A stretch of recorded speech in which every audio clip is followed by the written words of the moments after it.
एक महत्वपूर्ण सूचना है कौंते। वृकोदर भीम और अंगराज कर्ण के मध्य महाविकट द्वंद्व हो रहा है और परिणाम के संकेत शुभ नहीं है।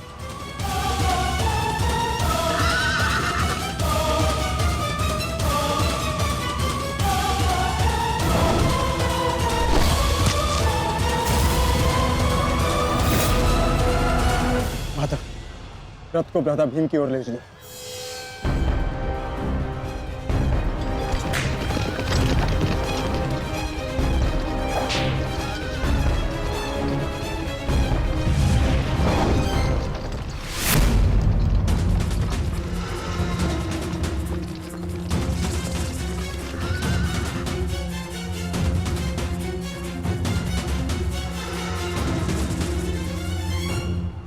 अर्जुन,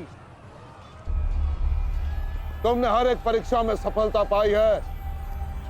देखना यह है कि तुम इस परीक्षा में सफल होते हो या नहीं।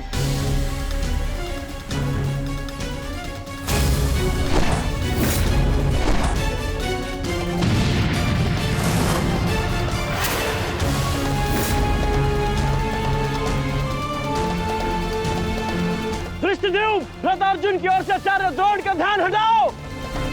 सारथी, आगे बढ़ो।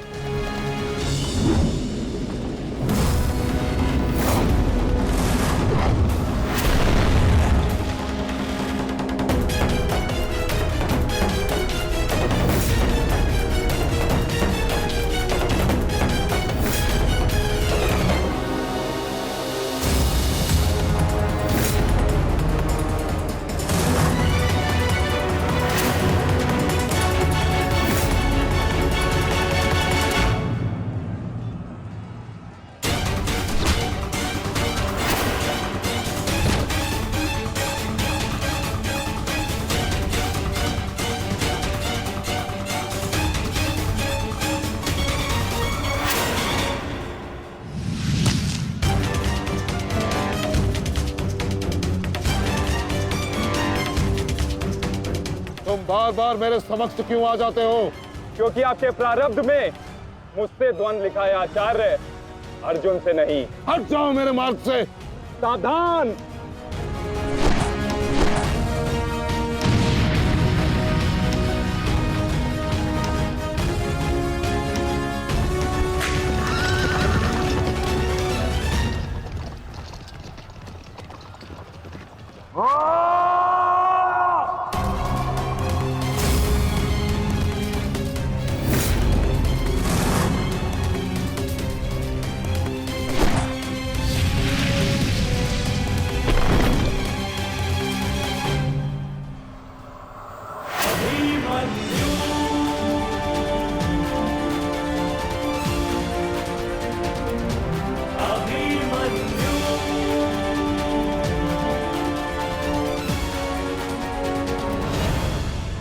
प्रणाम काका श्री।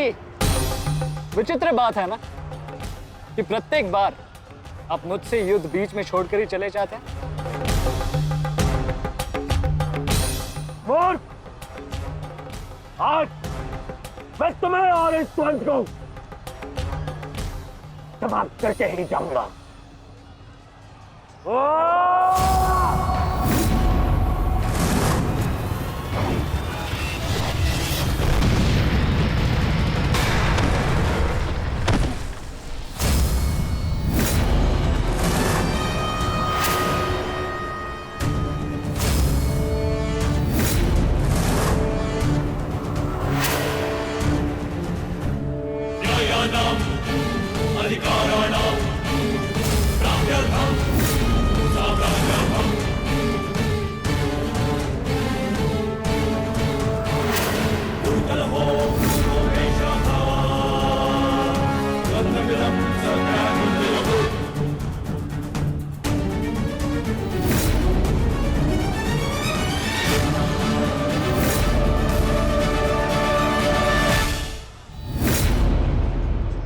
अपना सर्वश्रेष्ठ प्रदर्शन करना पुत्रों।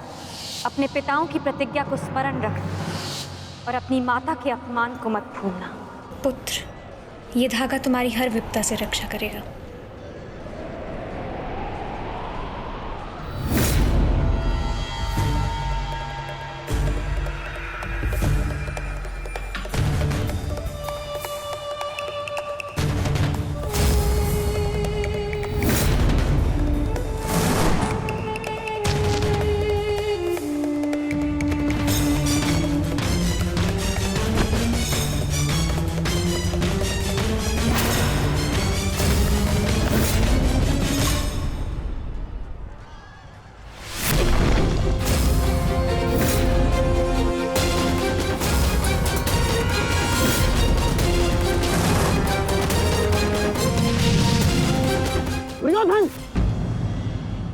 बालक के साथ बचकाना खेल बंद करो।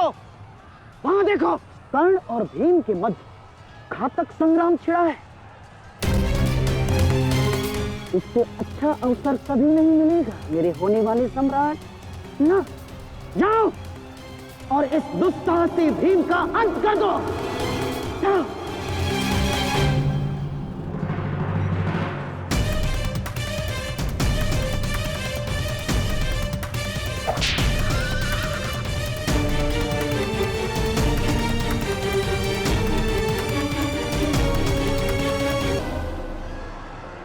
मैंने अपना वचन पूर्ण किया।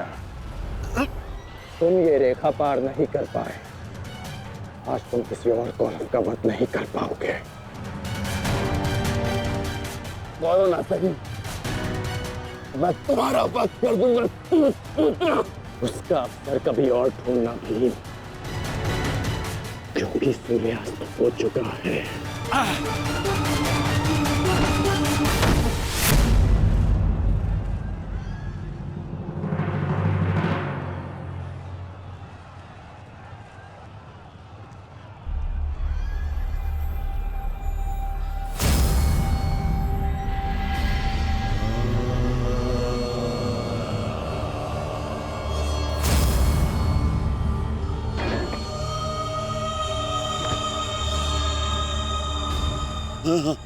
अनुज,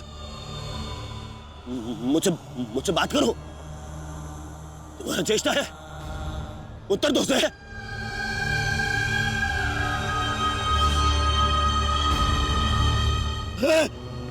अनुज, अनुज उत्तर दो। ये क्या हो गया? तुम सबने कभी अपने देश की बात का उल्लंघन नहीं किया, तो आज ये उदंडता क्यों? उठो, उत्तर दो। उठो। उत्तर। बात करो मुझसे।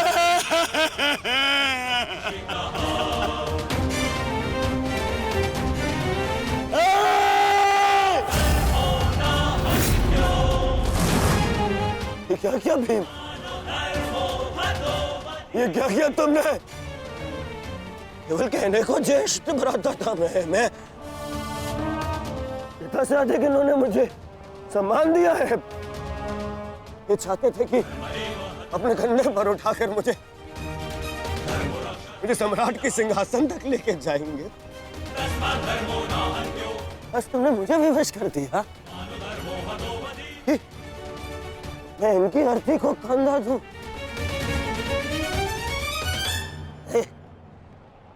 तुमने उचित नहीं किया है भीम, उचित नहीं किया। मैं छोड़ूंगा नहीं तुम्हें, उधर मैं नहीं छोड़ूंगा।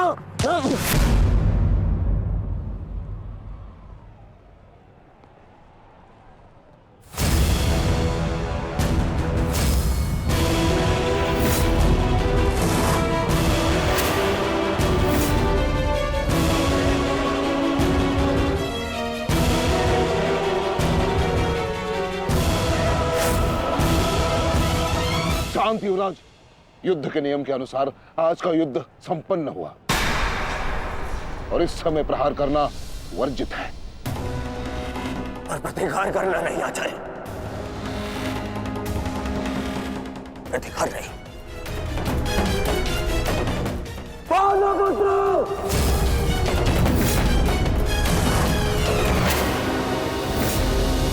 अपने इन 5 भाइयों के निर्मम हत्या का प्रतिशोध लूंगा मैं। किसी एक को भी जीवित नहीं छोड़ूंगा मैं, ये मेरा वचन है। मेरी प्रतिज्ञा मत भूलो दुर्योधन।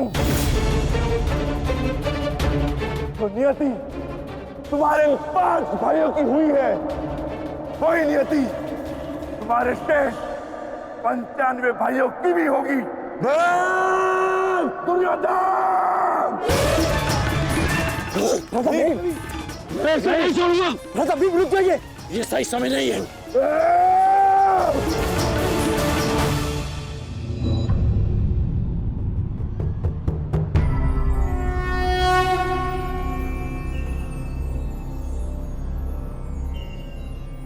श्रेष्ठ यही होगा कि दोनों पक्ष अपने नियमों को स्मरण रखें।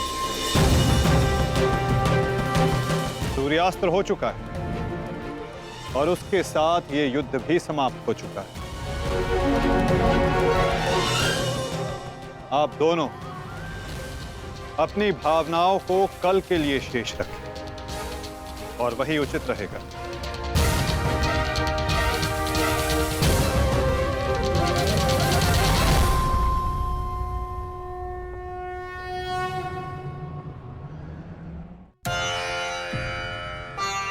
मैं आपको पुनः लौटा रही हूँ महादेव।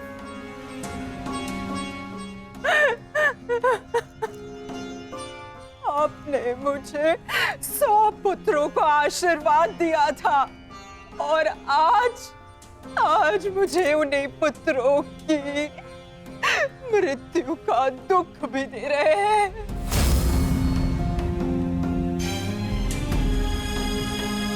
विलाप ना करो गांधारी। युद्ध में मृत्यु होना निश्चित है। कभी स्वयं के पक्ष के योद्धाओं की और कभी विरोधी पक्ष की। ईश्वर को दोष मत दो। ईश्वर का धन्यवाद करो कि तुम्हारे पुत्रों को वीर गति प्राप्त हुई है। आपके मन को समझाने के लिए ये तर्क पर्याप्त हो सकता है आर्य, परंतु मैं क्या करूं? मैं तो एक माता हूं ना। मेरे तप के बदले महादेव ने मुझे ये आशीर्वाद दिया था, तो फिर ये मेरे तप का फल मुझसे कैसे छीन सकते हैं? कैसे आर्य? पूछिए इनसे, इन्होंने ये अनर्थ क्यों होने दिया? जो पहले मुस्कान दी तो फिर बाद में आंखों में अश्रु भर दिए। ऐसे ईश्वर नहीं चाहिए मुझे, नहीं चाहिए। दासी, तुम इस शिवलिंग को इस कक्ष से, इस महल से बाहर कर दो। मुझे नहीं चाहिए कोई प्रभु, कोई मंदिर, किसी चीज की आवश्यकता नहीं है मुझे। तुम्हें जो उचित लगे तुम वो करो गांधारी। मैं वो करूंगा जो मुझे आवश्यक लगता है। रथ सज्ज करो संजय। मैं इसी क्षण कुरुक्षेत्र जाऊंगा।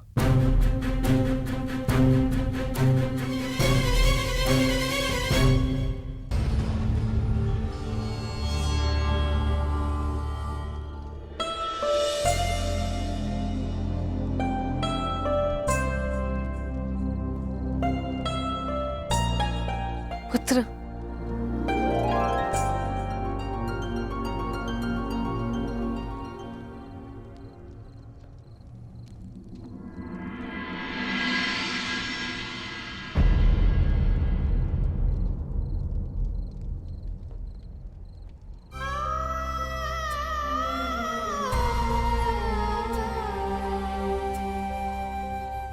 युद्ध में योद्धा को घाव लगना सामान्य बात है। आप चिंतित मत होइए। मैं जो भी कर रही हूँ अपना कर्तव्य समझकर नहीं, बल्कि पश्चाताप समझकर कर रही हूँ। एक पुत्र को खोने का कष्ट, उसकी पीड़ा एक माता ही समझ सकती है। मैं भी एक माता हूँ, परंतु दुर्भाग्य से इस अनर्थ को रोकने में सक्षम नहीं हूं। इसलिए लेप लगा रही हूं अपने मन के घाव को, थोड़ी शीतलता देने का प्रयास कर रही हूं। पुत्र, तुम दुर्योधन के पास जाओ। इस समय उसे अपने मित्र की सबसे अधिक आवश्यकता है।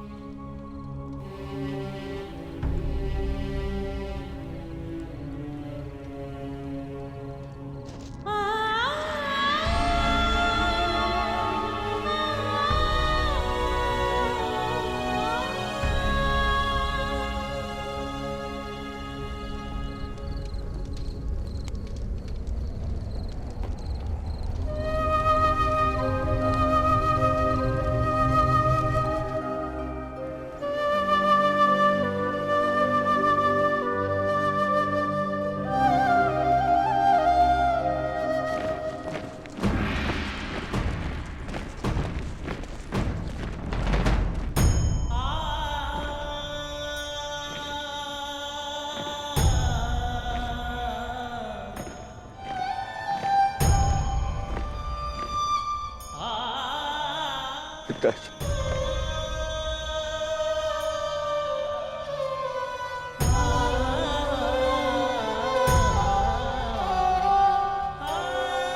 पिताजी, ये मौन रहो और इस अंतिम संस्कार की विधि को रोको।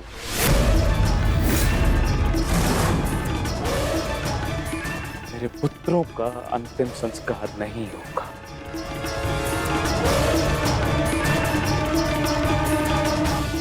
महाराज, ये कैसा अनर्थ करने जा रहे हैं आप?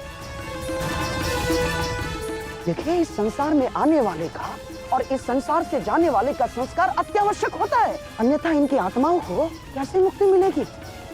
क्या कर रहे हैं आप? क्या इस संस्कार से मुझे मेरे पुत्रों को खो देने की पीड़ा से मुक्ति मिल सकती है शकुनी? क्या इस संस्कार से उस दहल पर लगे चिन्ह जो महारानी गांधारी के शरीर पर आज भी है, क्या वो मिट सकते हैं? तुम्हारे लिए वो केवल 5 सैनिक थे, किंतु मेरे लिए वो मेरे अंग, मेरे शरीर, मेरी आत्मा के 5 हिस्से थे, 5 अंश थे। आज मैंने अपनी आत्मा के वो 5 अंश भी खो दिए और इससे अधिक हानि अब मैं सह नहीं सकता। मैं वर्तमान नहीं देख सकता, परंतु भविष्य देखने की क्षमता आ गई है मुझ में।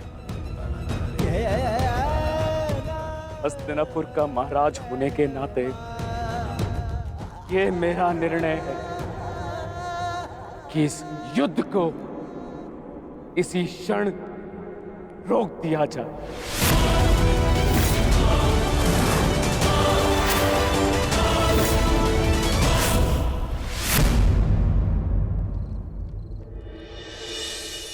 पिताश्री,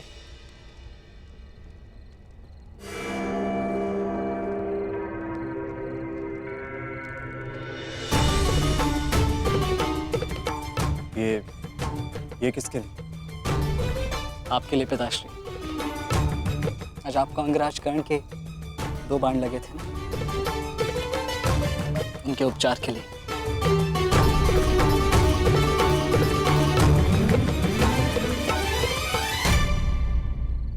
मुझसे अधिक घाव तो तुम्हें लगे हैं पुत्र। मैंने सुना तुम्हारे और दुर्योधन के मध्य हुए द्वंद्व के विषय में।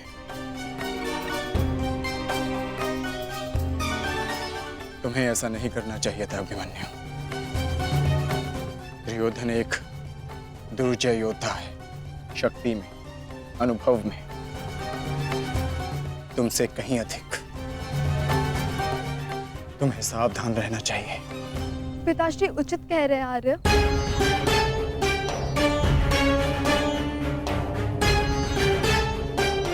किंतु एक योद्धा के लिए यह विचार सुनना और स्वीकार करना दोनों ही अनुचित है, और छिपकर 2 योद्धाओं की बातें सुनना भी अनुचित है उत्तरा।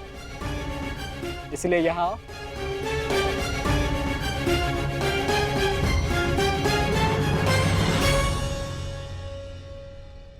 आप ही बताइए पिताश्री, क्या एक पत्नी का अपने पति के लिए चिंता करना अनुचित है? आप कहते हैं तो ये मान जाते हैं, और मैं कहूं तो ये मुझ पे बरस पड़ते हैं।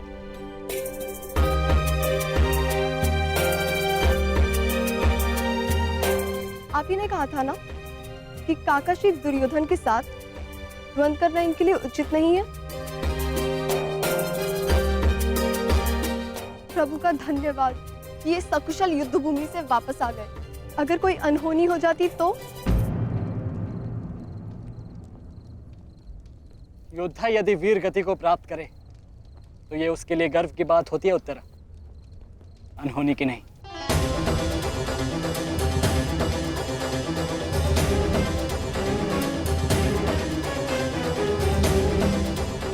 मुझे तुम्हारे साहस और कौशल पर गर्व है पुत्र,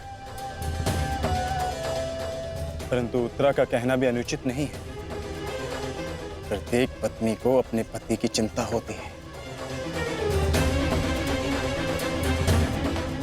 उत्तरा केवल तुम्हें सुरक्षित देखना चाहती है पुत्र। और मैं हस्तिनापुर के मधान युवराज का अहंकार तोड़ना चाहता हूं पिताश्री। जब भी रणभूमि में मेरी दृष्टि उन पर पड़ती है तो मेरे कानों में माता द्रौपदी की करुण पुकार गूंजने लगती है और फिर मैं स्वयं को रोक नहीं पाता। तो आप दोनों पूर्णतः निश्चिंत रहिए।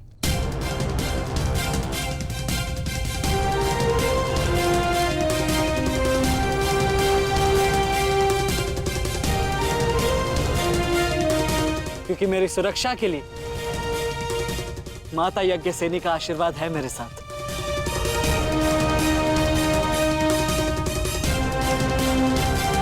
और जब तक ये मेरे साथ है मुझे कुछ नहीं हो सकता।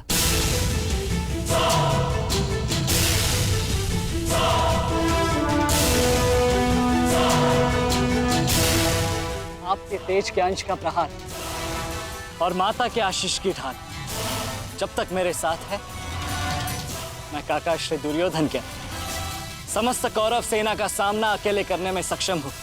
मुझे उन पांडवों से अब विजय नहीं चाहिए। अब मुझे उनसे अपने इन भ्राताओं के मृत्यु का प्रतिशोध चाहिए। अब यदि आपने इस युद्ध में विराम लगाया तो आपके ये 5 पुत्रों वीर वृषसेन, पितामह और अनेक सैनिक उनके इस युद्ध में दिए प्राणों का, उनके प्रयास सब व्यर्थ चले जाएंगे पिताश्री। ऐसा मत कीजिए पिताश्री। रक्त के बदले रक्त लूंगा मैं।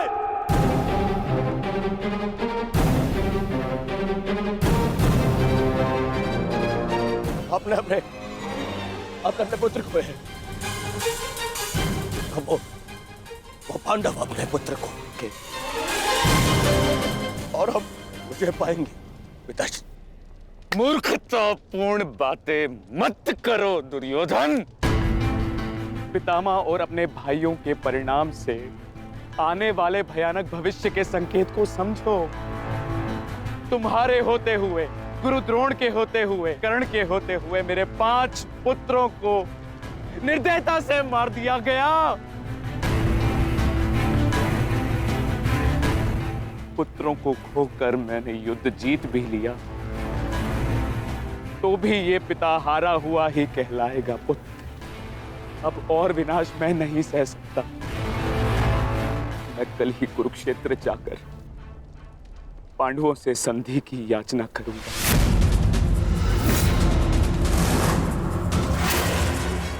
पांडवों से अपने पुत्रों के प्राणों की रक्षा की याचना करूंगा मैं, क्योंकि केवल यही एक मार्ग शेष है। मुझे इस युद्ध भूमि, इस युद्ध से दूर रखने का एक और उपाय है पिताश्री।